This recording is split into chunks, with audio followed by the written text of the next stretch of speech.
এটা সেই পাথর। অবশেষে আমরা পাথরের রাজ্যে চলে এসেছি।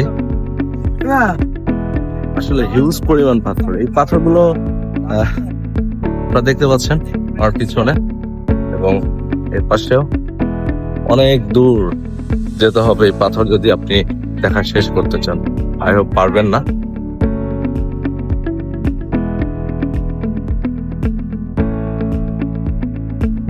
পাথরগুলো রয়েছে, এটা আপনার আলটিমেটলি মানুষের, এখানকার মানুষের জীবিকার প্রধান একটা অংশ বলতে পারেন। এটার মাধ্যমে তারা তাদের জীবিকা নির্বাহ করে থাকে, পাথর উঠানো। এবং এটা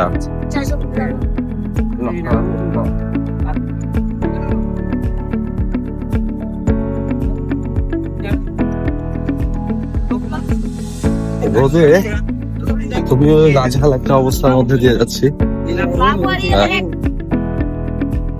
হ্যাট বা টুপিটা আসলে খুবই জরুরি ছিল, ভুলে এটা ফেলে আসছি। আশপাশে দেখতেছিও না।